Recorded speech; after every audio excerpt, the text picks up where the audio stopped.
This podcast is proud to be part of the TalkSport Fan Network. TalkSport. Powered by fans. Today's episode is proudly sponsored by CarWow. As you can imagine, I'm really into my cars, and the thought of getting a new one fills me with a huge amount of excitement every single time it comes around. But I'm not going to lie to you, there's also a little bit of dread there as well. What if I get it wrong? What if the deal isn't as good as I think it is? Thankfully, when I came to change up what I was driving at the start of this year, CarWow helped me work out what I wanted, find the right place to get it, and most importantly, get myself a great deal. When your life changes, so does your car. And with CarWow, your car changing will be life-changing too. And hey, don't let anyone tell you that being behind the wheel of a fast car isn't a life-changing experience. Buying or selling, CarWow is the free-to-use car-changing destination. They've already helped over 10 million people, including me, navigate the car market. CarWow, here to make your car change life-changing. Car change, CarWow. T's and C's apply. See carwow.co.uk/verify for details. Yo, UK! At BetMGM, we give our players sports betting entertainment like nobody's business. Football, horse racing, darts, boxing, tennis, golf, NFL, NBA. You name it, we got it. Offers? You know it. Bet £10 and get £40 in free bets. BetMGM, it's showtime. New customers only. Exclusions apply. 18 plus. Please gamble responsibly.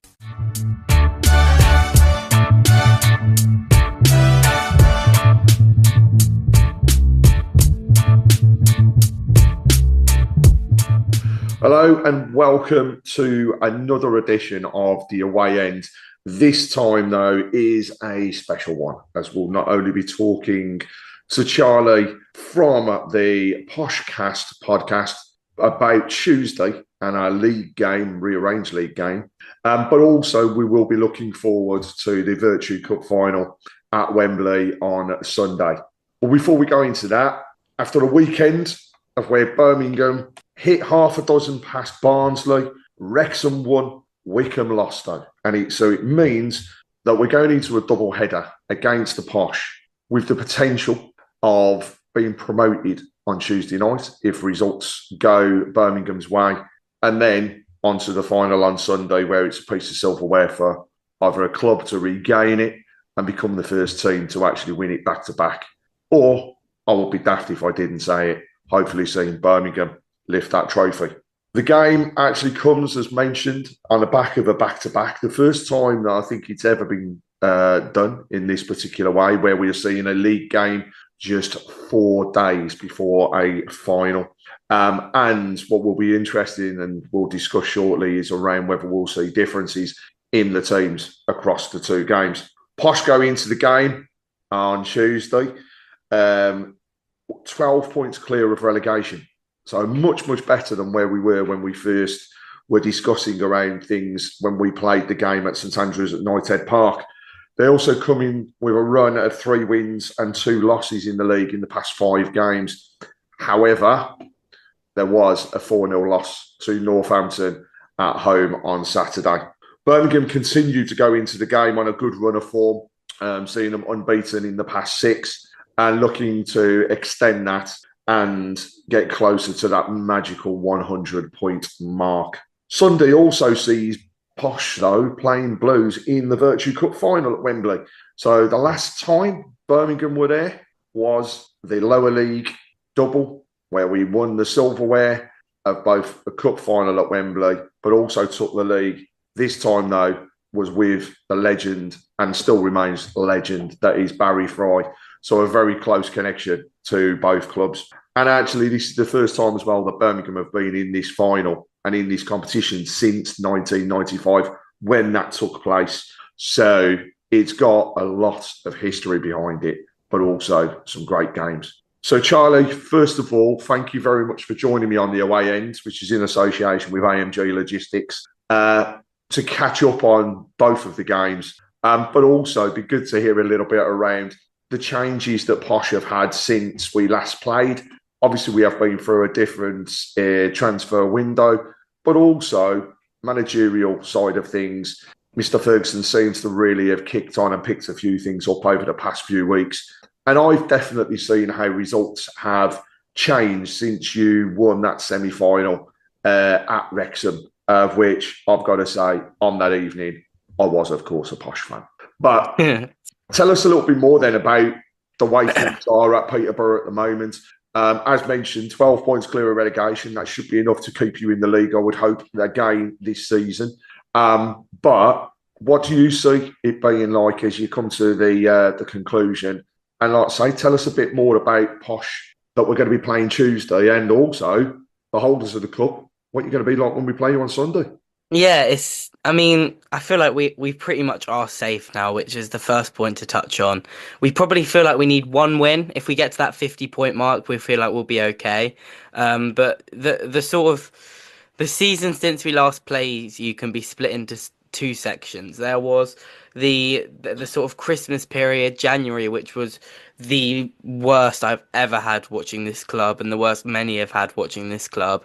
It was absolutely dire, and there was a genuine chance that we were going to get relegated, and we were getting hammered every single week. We literally couldn't. We won. I don't think we won in like 12 games or something like that. Like, it was ridiculous, and we were horrendous. And then we strengthened in January. We bought in 3 players, 3 defenders. So basically replaced 3 out of the 4 of the back line, which was the main issue for us. And since then, we've gone on a better run, and we've had some good wins. We went to Huddersfield and won. Obviously, we won the semi-final against Wrexham. We beat Cambridge away 1-0 in the derby. We hammered Charlton, drew with Wickham. We've been doing you some favours along the way as well. And yeah, we've been better, but we're still nowhere near perfect, as can be seen from yesterday when we were beat 4-0 by Northampton Town at home, which is, considering it's not our biggest derby. We see that to be Cambridge, but considering it is a game of some importance to the fans, we were absolutely abysmal, and thrown in amongst all the actually pretty encouraging stuff recently, it was probably the worst performance of the season. But other than that, it has been a good upturn of form. We're playing a lot better. We're playing a lot more like you'd expect a Peterborough United side to play. We've got some really good attacking players. We're playing quick. We're quite direct when we go forward, but in sort of a very stylish way. It's been a lot better. And the new defenders have helped with that. They're not even that good. That's the thing. They just aren't actively awful. Like the previous bunch were. They can head a ball, and they know they can sense danger, and they clear the ball when they need to. And that's what we've been missing, a little bit of logic at the back. And now we've found that. Yeah, we've picked up a decent few results, and we're pretty much out of the relegation struggle, but still doesn't change the fact that it has been an absolutely horrendous season for us. So you mentioned there about wholesale changes really to your defence. What else happened during the window? Did you bring in other players as well that have helped to balance things out? And I guess, again, we said before I started recording that we both think there could be changes to the teams that we will see on both Tuesday evening and then going into Sunday. So who now should we look out for as players? And when you mention the defence and you said it's got stronger, where now are your weaknesses? Or again, what's your major strength as we stand? Well, I think, this is sort of more to do with the cup final than Tuesday night, but I think one of the primary issues for us, and if you're talking about weaknesses for you to exploit, is the fact that all 3 of the defenders we signed in January are all cup tied, so none of them can play at Wembley. Oh, wow. And they all so they all played for their previous clubs in the trophy before they came to us. So even though in the league we're a bit more solid, it's actually a bit of a throwback when we play in the cup to the dark days. And even though we got through it against Wrexham, because they really weren't very good at all, we are in some serious trouble at the back. I don't know who we're going to pick. And then it doesn't help that also Two out of the three of the players that we've signed. I've been bigging them up, but I've suddenly realised you're only going to see one of them because one of them got sent off for right hooking a Cobblers player yesterday. Um, Oh Yeah, the left back Teo done, so I don't want to see it. We signed him on a 6-month deal in January, basically to get us through to the end of the season. He's now going to be suspended for all bar 2 games of the season. It's like, I don't want to see him play for us again, really. It was absolutely idiotic what he did yesterday. And then Sam Hughes, who has been the best signing, he's a centre half. We loaned him in from Stockport. I mean, how far have we fallen where we're loaning players in from Stockport? But we loaned him in from Stockport, and he's actually been quite good. He's ended up wearing the captain's armband a lot because he's the only one that really communicates and the only one that really talks. But he's injured as well, and is a very, very serious doubt. I reckon there's about a 1% chance he plays against you on Tuesday night, by the sounds of things. So it's going to be back to banter ball, unfortunately. We're going to have. I mean, you saw we actually played really well when we played you last time. You did, and I'll never forget the game because of you proper came out the blocks, and you did to Birmingham what we've then gone on to do to a lot of teams, which is a really high forward press on the front foot and attacking football. And if I remember rightly, you took and I know when you took the lead, everybody was just kind of like, okay, it's not that bad. But when the second goal went in, it did actually, everybody was then thinking, actually, could this be it? And I mean, the stats then after that game don't lie, because this weekend against Barnsley was the first time that we've conceded 2 goals at home since that game against yourselves. Yeah. So defensively, we learned that night. The one thing I can remember from it was being at the back and thinking, 2-0, early doors, is this a bad thing? Can we come back? And then once that first goal went in, was then thinking, do you know what? We'll go on to win this. And that's then a mentality that has continued to grow in the team. So I can honestly say that going into Tuesday night, the one thing is Chris Davies has stuck by his guns throughout, which is he thinks nothing further than the next game that's on the books. So after Saturday's win, yes, he was jovial, he was happy, but all he was thinking about was Tuesday night. He is not thinking about Wembley. After Tuesday, he will be thinking about Wembley. After Wembley, he'll be thinking about Good Friday. So it's all those different things that has changed. But it kind of just reminds me of the way Fergie's dad was at Man United, because that was what he was like. He didn't like to talk about what was going to happen in the next 3, 6, 12 months. It was always the next game. And that sometimes is the mentality you have to bring into your players. So yeah, I mean, Fergie's the exact same. Fergie Junior, R. Ferguson, in the sense that he has no interest in Wembley. He gets asked about it a lot in press conferences and by the club media team and by sort of the BBC radio media team as well. And he every time it's the same answer, and that's that. He felt like this was a big week for us this week. But he actually felt like Wembley, out of the 3 games, was the smallest of the 3 in terms of like the one he wanted to win, because he feels like securing our position in the league is obviously much more important. And we lost to Cobblers, so it puts a lot of pressure on Tuesday night now. But he's a very much a next game manager as well, and I think all good managers are. I don't think thinking too far into the future and sort of skipping games in your head is ever a good idea. No games in this division really take care of themselves, no matter how good you are. Even if you are, Birmingham City level, you still need to plan properly for every game. And I thought, I really did think that when we played you away, we were maybe going to spring a bit of a shock. I mean, I didn't think it before the game, but when we got to 2-0, I was thinking, hang on, can we show something here? Yeah, no, it was. The one thing that, I always knew you'd score against us because we were just going to, but I actually did think we'd get another goal. But I mean, I'm just hoping. Is it Peacock Farrell? I'm hoping he's playing again because he absolutely gifted us one. He gifted them, and I will say he was out the team. He came back in a couple of weeks ago because of injury, and he gifted the team goals again in that particular game. However, it's amazing how quickly the injuries get, so the injuries get changed, but they are coming back from injury a lot quicker. And now, Peacock Farrell will be, barring there being some sort of drastic problem, will be nowhere near those goalposts on Monday. Ryan Alsop will be in there, and at the end of the day, he wants to get as many clean sheets as he possibly can, and you can see his frustration. The weekend, we leaked 2 really silly goals, and he was so frustrated. Yes, we scored 6, but we leaked 2 silly goals, and he doesn't like it. And that's been the case with quite a few goals recently.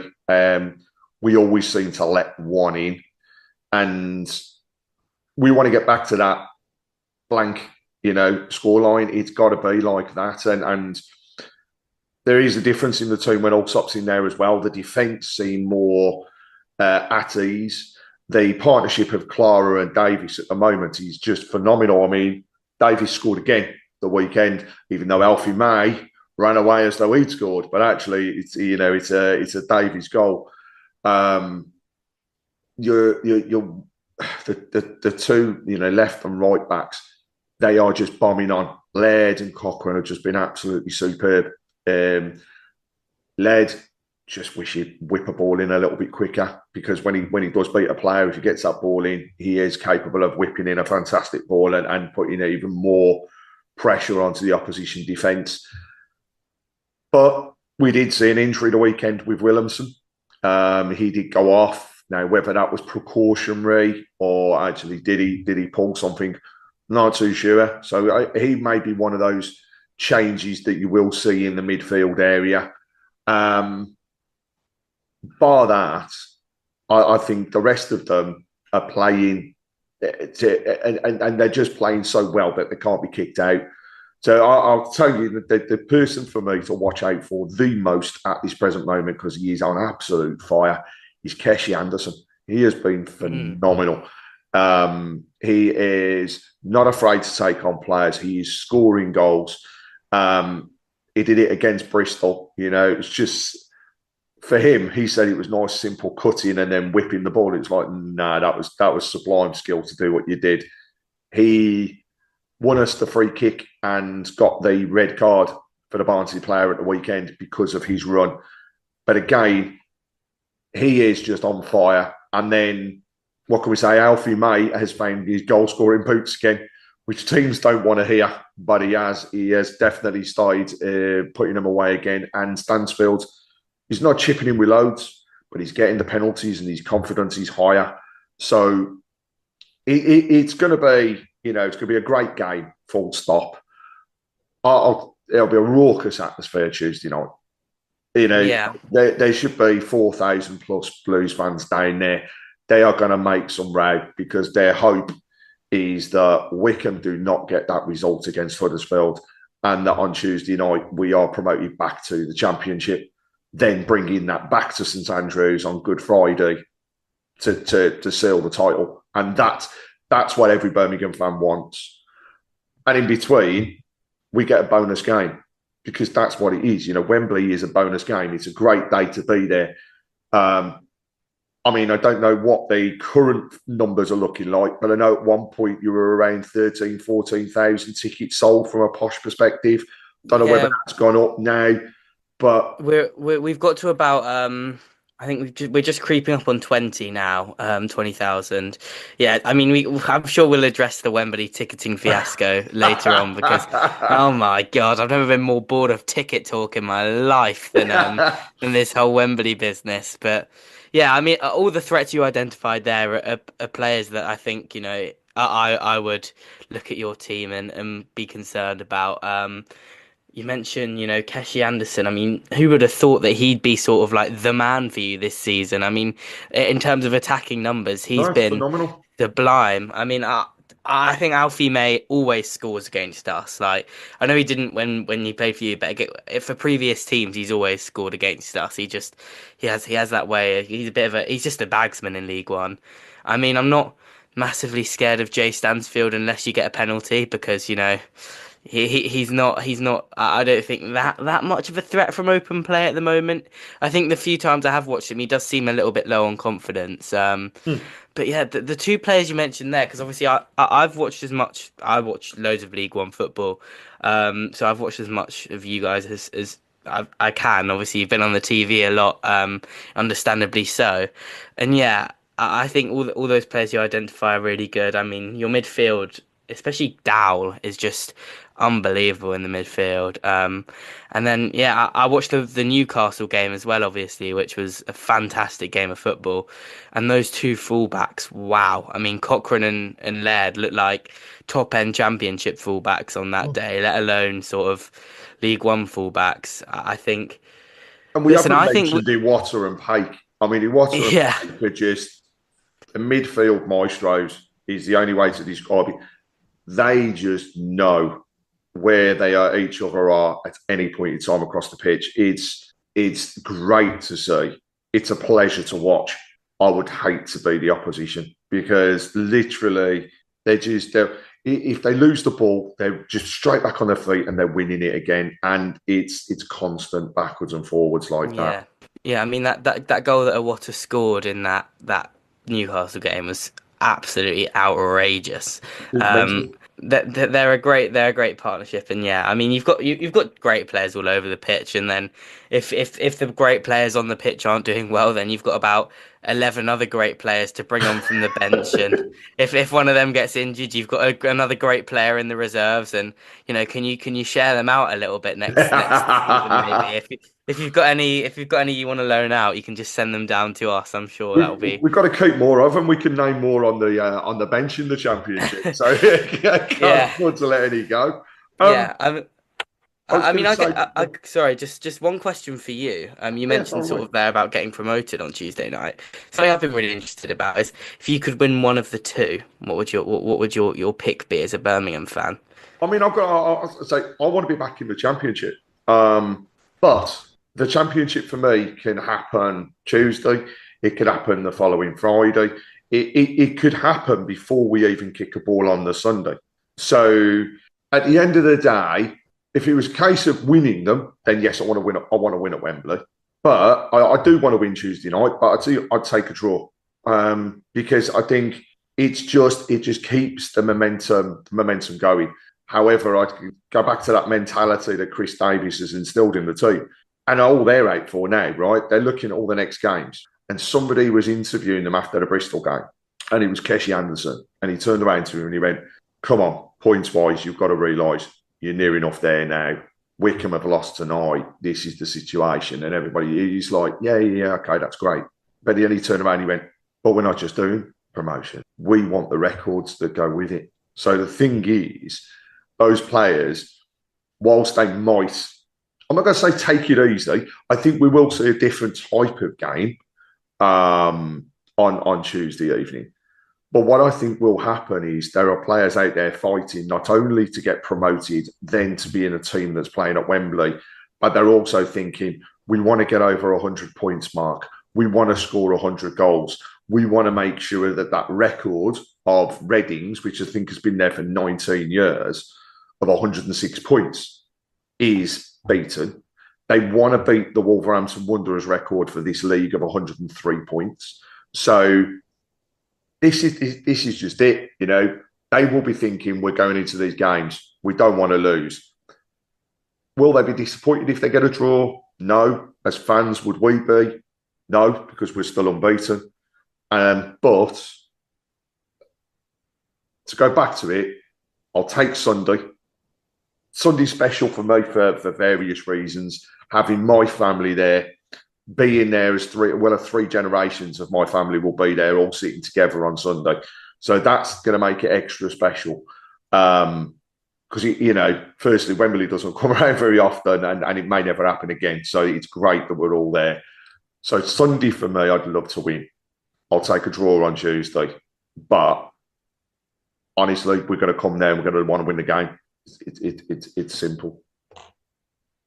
So we talked about the players there, and we talked about a lot about goal scoring and things. Before we go on to talk about Sunday and the final, I want to test your knowledge a little bit. Okay. So when we last did the away end, we discussed on there naming players that have played for both clubs.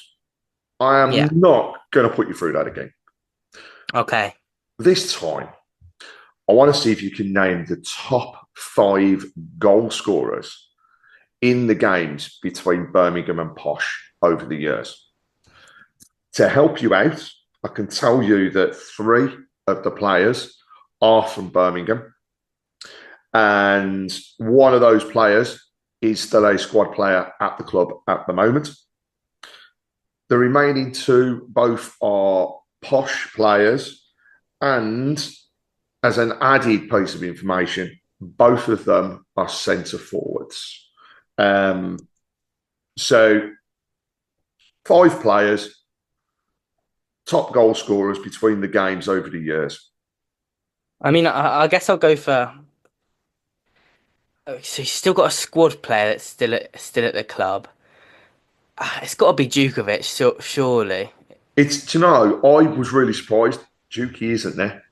Really? Yeah. Really? You would have thought. I mean, I'm trying to think about what were the periods in sort of history where we played you the most. I'm trying. That's what I'm trying to picture in my mind, and I'm trying to remember who you actually have still in your squad that has played for you for a long enough time, because it feels like a lot of your players are quite.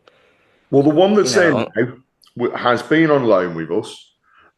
He is a permanent player now, permanent signing. He was centre midfield. He's been playing centre half. If that helps at all. Centre midfield has been playing centre half. Yeah, he's converted. Not in the squad at all at the moment. Through injury actually, and as a little added piece of information, he is the club captain. Club captain. Who is your club captain?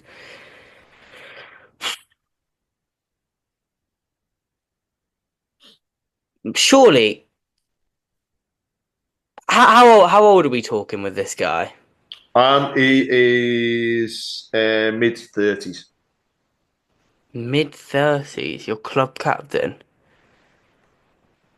Put you if you want me to. I thought your club captain was Bielik, to be honest. So it is Bielik, and that is the player. It is Christian Bielik. He's only scored the one, but he has scored. So he is one of the Birmingham players that's there. So wait, so he's in there with 1 goal? He is in there with 1 goal. So okay. So I need to try and think of anyone who scored basically in a Posh Birmingham game. You've got 2 players that are on 2 goals. The other 2 that you haven't named are both on 1. Okay.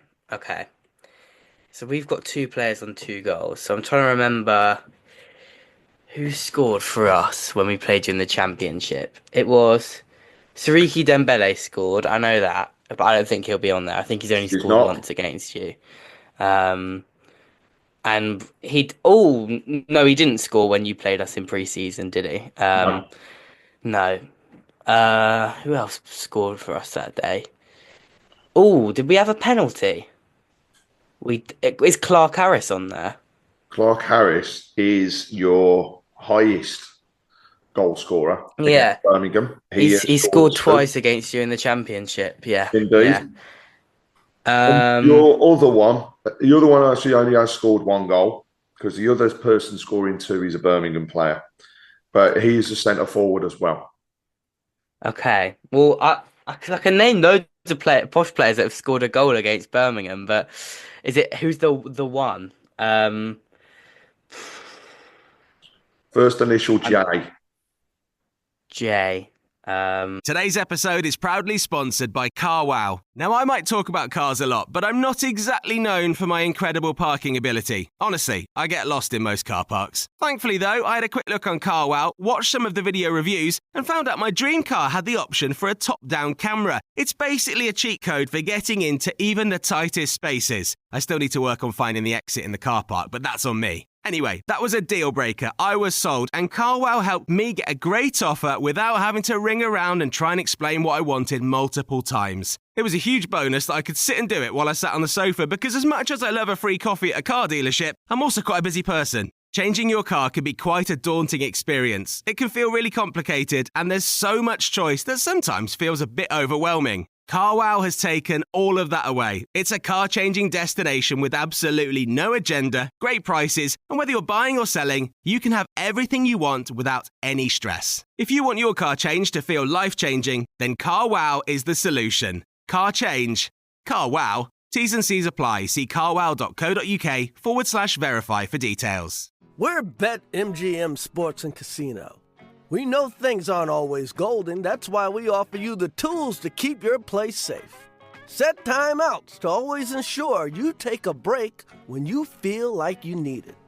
Set reality checks so you know exactly how long you've been playing. And set deposit limits to help control what you spend. Stay golden with BetMGM. Play responsibly. 18 plus. Initial of the second name? M. Jack Marriott. Jack Marriott. Okay. So yeah, your two posh players were Jack Marriott and Johnson Clark Harris. So the Birmingham ones, I'll put you out your misery without even you trying to go through them.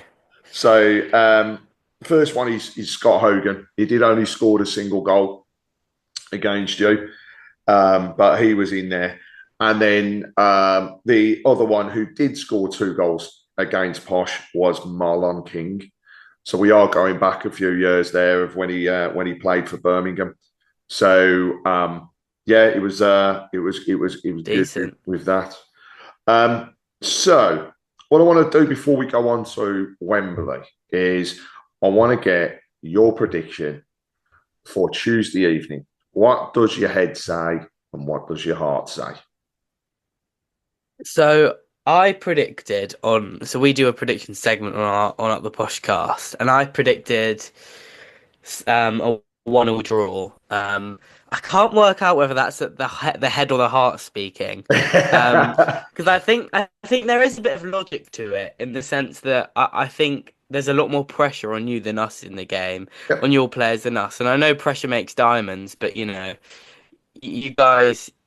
It's a potential chance at promotion, and surely. I mean, I know a lot of stuff has come to you quite like it's been a very good season in the sense that stuff has come to you quite not easily, but it's all gone very smoothly. But surely there's going to be a hiccup at some point. So I think I'll go for both head and heart. I'll go 1-1, and my prediction, which was a bit of an extra thing, was that you'd score really early on.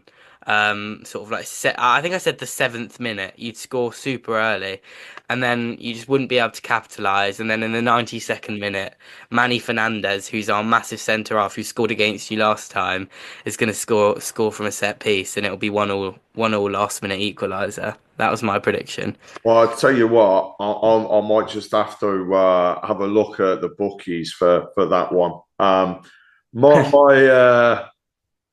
Because what you say there about starting fast and then not capitalising. That's a lot of what's happened with some of the Birmingham away games where we have ended up with draws. So I do go with that. I think for me, we're coming there to win the game, and it will be tough. You've got a really good home record. It's not far up there in terms of the league, bar the results at the weekend as well in terms of overall. So it's going to be tough. We always seem to find it hard playing at your place as well. I don't know what it is, but we do always seem to find it hard. I think the backing we will have, the momentum we are on at the moment, I'm going to go for a 2-1 on Tuesday to Birmingham. I think to go on your prediction there, I'd say we'll go 2 up and then concede and make it very, very tight towards the back end of the game. But I think that mentality that's with the team, the run and the continued support and that's there, they'll just want to take that forwards and hopefully Huddersfield do us a favour at their place and get us the result that means we can be celebrating promotion at that point. So we've mentioned and discussed Tuesday evening, but as we said at the beginning of the show, the strange thing is we go on to meet each other again, but this time, neutral ground, Wembley Stadium, Sunday, 13th of April, 3:00 kickoff. First time Birmingham have been to Wembley since 2011 when we last won what was the Carling Cup there against Arsenal at the time. This time, playing your good selves who were there and won it this time last season. So, Charlie, tell us a little bit what to expect from the Posh on Sunday, and also as fans, what are you looking forward to as the day, and most importantly, what you hope to take away from it, apart from a loser's medal? I mean, so first of all, I think it's important to talk about the thing with Wembley is the game doesn't matter that much. We will either win or lose, and realistically, it's a day out for the fans. Like last year, we won. It was one of the worst games of football I've ever watched against an absolutely horrific Wickham side that just played hoofball the entire time.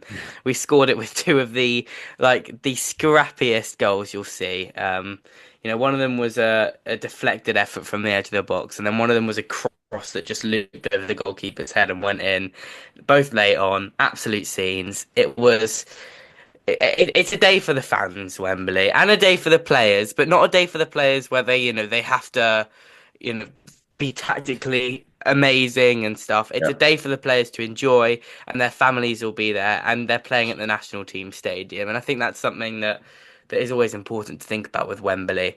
That said, if we're looking at it from a footballing perspective, I think Wembley will suit us quite well in terms of how we play this season. The bigger the pitch in terms of our players, the better. Wembley's a big pitch, and obviously our players are rapid, and that's one thing that we will have over you is pace. I know you've not got slow players by any stretch of the imagination, but Ricky J. Jones, for example, up front is absolutely rapid, and the more sort of space he has to show that, the better. So from a footballing perspective, I give us more of a chance actually on Sunday than we do on Tuesday night because of the sort of the pitch dimensions. In terms of what to expect from the day, there are some great things about Wembley. One of the great things is, it's just a fantastic stadium. It's a bit of a pinch me moment when sort of the teams walk out. Especially for me, it was my first time watching us at Wembley last year, and it was like a bit emotional. You get to see just so many of your team's fans all together. You see people that, you see faces that you will have never seen before, but then you also see the familiar faces. And that's one of the main positives about Wembley is that it's just so massive and such a beautiful stadium. And it does really feel like a massive occasion when you play there. The negatives, I guess, are the prices. I mean, let's be honest. I think I paid £10 for a portion of chips and a drink last year at Wembley. It's crazy. Yeah, absolutely mental. And one thing I would say about Wembley is, and last year we sold out the bottom tier, and we had a drum and stuff, and it wasn't full by any stretch of the imagination, but it is quite hard to create a proper atmosphere at Wembley when there's it's split in half. The noise sort of disappears a little bit. I mean, maybe you won't have that problem with 43,000 of you compared to the 22,000 that were there last year for us, but that's one of the things about Wembley that is a bit of a weird one. But overall, no, I think it will be a great day. In terms of what I'm looking forward to, it is just the sort of pinch me moment of watching my team at Wembley again, and whether we deserve a Wembley trip after the season we've had, whether these players deserve their day out in the sun after putting us through, a season of absolute hell for a lot of it, and embarrassing us against our rivals and not showing up to big games, and you know, just a lot of shenanigans that have happened this season. Whether we deserve a trip to Wembley or not becomes relatively irrelevant relatively quickly. And yeah, it's just an exciting day, and I think it will be a really good one, really, no matter what happens. I mean, it's going to be, first of all, you mentioned there about the fans and everything else. I've got to ask the question. We've discussed it, and you said there's probably near on 20,000 that will come from Posh to support the team. How frustrating is it as a fan to think that 20,000 people can go to a final at Wembley, but yet you don't get anywhere near like that at a home game in a league, like you said, when it has been important to back your team and help them across the line with some results? Because I can say it as a Birmingham fan, right? We've got, I think, with the additional tickets that were given to us by Posh and with the corporate seats that have been sold, they're predicting there'll be near enough 50,000 Birmingham fans in the stadium. Now, we played the weekend, we had 25. There was a fair following from Barnsley. So I get frustrated, as I know a lot of our fans do, that we can, again, get to a situation where there's 50,000 people turning up to support your team, but you don't see that at all or anywhere near that or even the demand at a home game. So does that feel equally tough for yourself, or is it different? It's a great question. It's something that I sort of do think about quite a lot. I mean, the good thing about us is we have a 12,000 capacity stadium, and for the big games, usually we sell it out. Like we always sell it out for the playoffs. We pretty much sold it out for the home league derby against Cambridge. Last season when we had some really big games in terms of promotion, when we hosted like Portsmouth and teams like that, we pretty much sold it out. So we actually, at home, we can have a good following, and we're averaging allegedly attendances between sort of 8 and 10,000 this season, which isn't bad at all.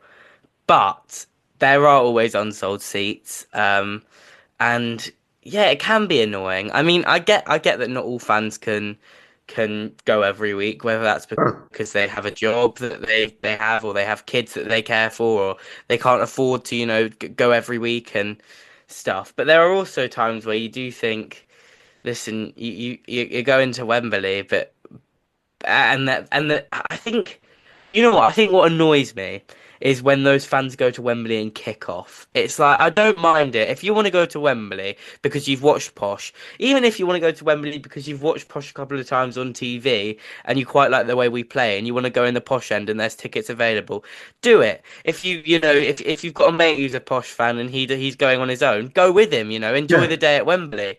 But when those Posh fans, but when those people go and then they actively try to disrupt, or not even try to disrupt, but end up disrupting the day for people that are there week in, week out, whether that be through causing loads of troubles with seating, or whether that be because they're arguing or fighting, or trying to get people to sit down in like safe standing areas, which apparently happened last year. Yeah, I don't know. I don't know. I think there's a fine line. I think if you're gonna go by all means. I would never ever want someone not to go to a Posh game if they wanted to go, and if there were tickets available, and if they weren't taking the tickets from someone who is a more loyal fan. But if they are going and they are not somebody who goes every week, then just be a bit respectful of the fact that there are a lot of people there that for them this is a lot more than just a day out. This is a very rare opportunity to watch their team doing something quite special. So as long as people are respectful of that, then it's not something that really bothers me, to be honest.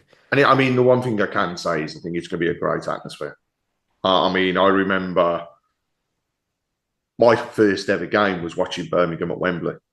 It was when we took about 55,000, I think it was at the time, against Tranmere in the Leyland Daft Cup final. And it was amazing. And then to do it again in 95 when, Barry walked the team out, and we had near enough 50,000 there for that one as well because of Carlisle not selling out their allocation. I do think, that, albeit I understand the segregation side of it, I do think that a trick was missed with this, because as a guide, on the last day of when the tickets went on general sale for Birmingham, there were roughly 4,500 seats on general sale. At one point, there were 27,000 in the queue to get those tickets. So there is a trick missed, because could Birmingham have sold more tickets? Yes. There is absolutely no doubt in it. But I understand that, first of all, you've got to keep it as fair as you possibly can. And also I understand the segregation side of things and safety. Yeah, I mean, I honestly think I would have been very on board with you guys getting, listen, we're gonna sell. I think we've got on sale right now about 22,000 tickets, 23,000 tickets on sale. I would have been happy for you to have the rest. I'm gonna be honest with you. Take the extra. What would that be? 60. You'd end up with about 60,000 tickets, probably something like that. If you take away corporate, have them. I honestly could not care less. First of all, because I actually don't think having Birmingham fans in the top tier would massively make your atmosphere much better. I think it gets to a point where they're far away from the pitch. They're not like right on top of the players. It gets to the point where it's like, you're not going to have much of an impact on the game up there. So it doesn't feel like it's disadvantaging us from an atmosphere perspective. It feels, I mean, this is something that we had a long debate about on our podcast. It feels like, from my perspective, one, you're not going to have much of an impact on the game. Two, it would be a great spectacle to see Wembley absolutely full. There's going to be loads of red seats on Sunday, and it's like, why? We don't need that. Three, why are we not, what an extra 10,000, 15,000 Blues fans is a lot of money to the club. Why are we not snapping up the opportunity to get a bit of extra money in? And then, I don't know, we could like subsidise coach travel for our fans as a result, or something like that. Your chairman said it. He was out public when he turned around and he said, I do not care if there are 50, 55,000, 60,000 Birmingham fans in the stadium and there's only 25 of our lot. He said, because we have a 50-50 split of the take-ins. So on that basis, the extra seats and stuff that have been sold, it makes no difference whatsoever to Birmingham. Yeah. It's going across the board. So actually, we're helping Peterborough. And I mean, I have seen the stories of Birmingham fans trying to get tickets in the Peterborough end. I really hope that is not the case. Do I wholeheartedly, hand on heart, think there are going to be no Birmingham fans in the Peterborough end? No, because everybody at some point will have a way to do it.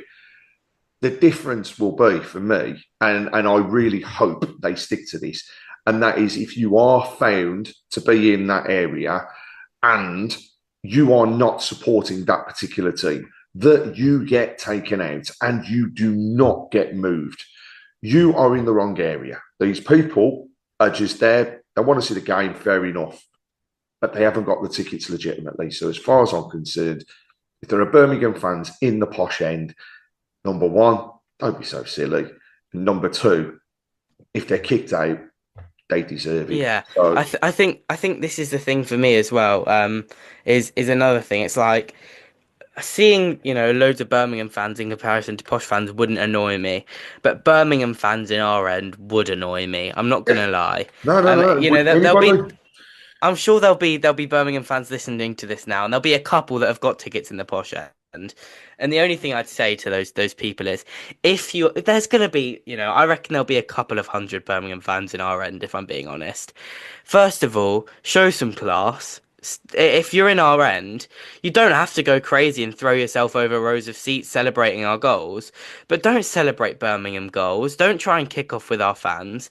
If you're in our end, be respectful and sit on your hands. And the second thing is, if you are in our end, and you start getting abusive with posh fans, it's while there's going to be a couple of hundred, I just don't want it kicking off. I don't want to have to. watch the, you end up watching the crowd, not the game, and stewards come up into the stands and end up blocking the views. And if you're going to get kicked out because you're a Birmingham fan, let yourself get kicked out. And don't try and kick off with Posh fans. Don't, because I think a lot of the Birmingham fans as well will be in sort of like the more family areas of the ground, because sort of the ones where the sort of the hardcore will be the safe standing and stuff sold out in terms of like when we were on priority points. So I doubt any Blues fans would have got tickets then. So they'll be in family areas of the ground, and just please behave yourselves. We don't. Honestly, the overwhelming majority of Posh fans don't see why we've not given you more tickets. We feel like it's a massive missed trick, and we want Wembley to be as full as possible. But yeah, Birmingham fans in our end, if they were celebrating Birmingham goals and it was kicking off, that would really put a negative spin on the day. Negative spin on the competition and the game. And hey, at the end of the day, Birmingham are actually sponsored by Virtue, so the last thing they want is for a game where this happens. But fingers crossed that doesn't occur anyhow. So, right. Yo, UK! At BetMGM, we give our players sports betting entertainment like nobody's business. Football, horse racing, darts, boxing, tennis, golf, NFL, NBA. You name it, we got it. Offers? You know it. Bet £10 and get £40 in free bets. BetMGM, it's showtime. New customers only. Exclusions apply. 18 plus. Please gamble responsibly. We've discussed the teams. We both believe there will be changes. You've already mentioned, in fact, that there will be changes within the Posh team due to those players being cup tied. So, come Sunday,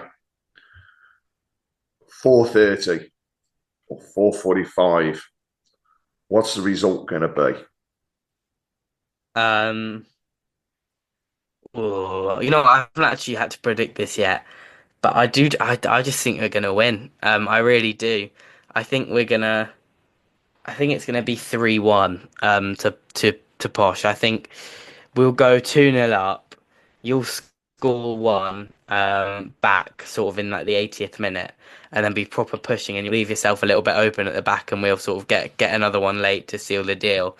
I don't know, I just have a feeling it'll be such a Posh thing to do to, after this horrible season, end up winning a cup and coming out of it with more silverware than we have for most of the season's gone. So yeah, I think, and also we do get on well with this trophy. We won it last year. Sure. We seem to be, our players are quite good at cup football, actually. They don't seem to be, we beat Wrexham on penalties at Wrexham, which is quite a high pressure situation. They don't seem to be really fazed by stuff like that. It's more like the derby games and the sort of games that mean a lot to the fans in terms of rivalry that they can't show up for. But for these cup games, they're actually okay. So I think we'll get the win, and I think, Barry Fry will either way will have a big smile on his face, but I think he'll have that extra little smile that Posh have won. And I think it's if I'm not mistaken, it's Barry's big birthday in and around this time as well, isn't he? Is he 80, I believe? Yeah, he's. How old is he? I think he's like 8. It's definitely his birthday, like this week. Because they did a feature on it. Yeah, I mean, what? How could you write that? I mean, so before we went to Wembley, before we went to Wembley last year, he wrote. He did this documentary with Sky called Barry Fry My Way. If you haven't watched it, by the way, this is for any Blues fans. If you haven't watched it, please go and watch it. It's on YouTube. It's called Barry Fry My Way, My Football Journey or something. And it's one of the most heartwarming things you'll ever see. It is absolutely superb. And he literally spoke about how his there are many things in football that he loves, but he has loved nothing less than Wembley, nothing more than Wembley. And he goes to literally anything that's at Wembley. He goes to the FA Vase, he goes to the FA Trophy, he goes to see England at any discipline, men, women, whatever's on at Wembley Stadium football-wise, he goes to watch it because he just loves Wembley. And so, what a birthday present for Barry Fry that is. His two most beloved football clubs, Posh and Birmingham, meeting at Wembley on the week of his birthday at his favourite stadium. I mean, it's poetic, isn't it? It's absolutely it's beautiful. Like you say, you couldn't write it. You're going to be surprised, but I'm not going to say that you're going to win. No. No, never. No, I think it will be tight. I think we are going to see a really good game, and I think it'll be a credit to not only the competition, but a credit to the league, because at the end of the day, it's two teams within Division One that, for reasons in the past, we've both been through our struggles, and we're both looking to basically progress and continue to build. You want to be that first team to win the trophy back to back. We want to be there to win it because we won a league and cup double. And people laugh when you say the cup double, but actually it's still silverware. You still have to go through all the rounds to get there. It is knockout football, so it's still a piece of silverware and a trophy. My prediction, I'm going to say a 2-1. I think it will be a very tight game. We may even get to half-time at a 0-0 with both teams going, oh, God, this could be squeaky. But then we'll see it open up more in the second half. And that's when I would expect both teams, as it is, to be at their strongest, because the pitch and the size of the pitch is going to make a difference to both teams. You've got the players that have got the pace. We've got the players that tend to have this engine that keeps going and going and going. And if the free-flowing football happens, it's going to be a wicked game for the neutrals as well that watch it on the TV. So I'm going for a 2-1. The one thing I want to say at the end of it is, though, that we're both there on merit. All right, this isn't a fluke. This isn't because people couldn't turn up. This is because both teams have gone through a group stage and then a knockout stage to get to the final. So we are there on credit, and people shouldn't underestimate that when they're looking at this. So Sunday's going to be great. You're going to hear Cooper right on. The loudest for me, it's just going to be incredible. Incredible. It was before. And I always remember people saying Wembley had never been so loud. That was that Carling Cup final. The Geordies were there the other week. They made some row. Yeah, I was there for that. Yeah. We want to better that. You know what I mean? We want to better that. And I was chuffed for Newcastle. But this time around, I want to be hearing Cooper right on and the celebrations at the end of the game, and not just that. I know that being Bazza, will sing Keep Right On with the fans, because that's what he is all about. He is just Mr. Football. So bring on Sunday. It's going to be a great day. Near enough 50,000 Birmingham fans, near on 20,000 Posh fans. Let's see what sort of row we can make inside that stadium and have a great game of football. From me to yourself, have a great day. Enjoy it with your family, with your friends, and whoever's going down. Enjoy the day. It's going to be absolutely brilliant. I'll be there with my family, not just my direct family, but my dad as well is going to be there. So it's going to be special for me to have let's say, three generations.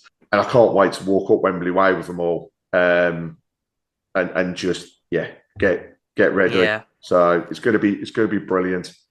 But yeah, we'll have a great day to you and all the Blues fans as well. I mean, it's going to be. Listen, you've not had to endure much of League One this time around, but you look like you've had a hell of a season of it, and I think you deserve it. And listen, you'll be a Premier League club at some point in the near future, but I think this season will always stick with you, I think, as Birmingham fans, even when you've got those Premier League seasons under your belt, and you're challenging for whatever you're going to be challenging for, and you've got a big new stadium and stuff. This season, your nights in Bristol and Exeter and whatever, they will stick with you. And I hope it's been an enjoyable season. I hope you have a very underwhelming week, obviously, but after that, I hope it all goes well. And yeah, it's quite nice when a big club comes down to League One every now and again, just because it makes it a bit exciting. And yeah, you guys have been a very exciting team to have in the division, and safe travels to Wembley for all of you guys. And I hope you have a fantastic day. Cheers. Well, Charlie, thank you very much indeed for joining me to record this special for the away end. It's been an absolute privilege to talk to you on a couple of occasions across this season. And look, I know probably it's not going to happen next season unless we're in a cup or anything else together, but I do hope that Posh can get themselves back up into the Championship and that maybe we cross paths again in the near future, because it's always a good game against you. And like I say, from a fan's perspective, it always brings back a lot of memories when we get ex-players and managers returning as we have done with this. So thank you very much again for joining me on the away end in association with AMG Logistics. Here's to a great day on Sunday and hopefully seeing the silverware being lifted by the best team on the day. So thank you very much, Charlie, and keep right on. Thank you.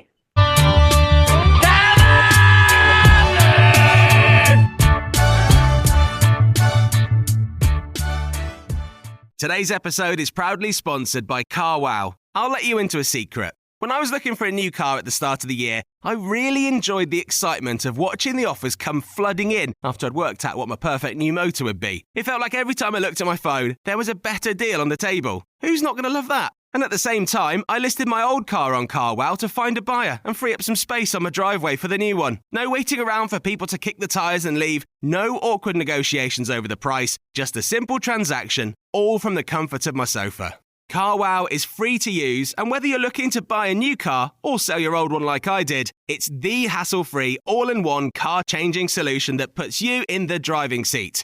Literally. Changing your car should be easy, and as I found out, quite a lot of fun. With CarWow, you can compare the latest in-market prices, honest reviews, and sort yourself a life-changing car change, all without having to leave your sofa. Whatever you choose, CarWow are here to help you do it. Car change. CarWow. T's and C's apply. See carwow.co.uk/verify for details. Yo, UK! At BetMGM, we give our players sports betting entertainment like nobody's business. Football, horse racing, darts, boxing, tennis, golf, NFL, NBA. You name it, we got it. Offers? You know it. Bet £10 and get £40 in free bets. BetMGM, it's showtime. New customers only. Exclusions apply. 18 plus. Please gamble responsibly. This podcast is proud to be part of the TalkSport Fan Network. TalkSport. Powered by fans.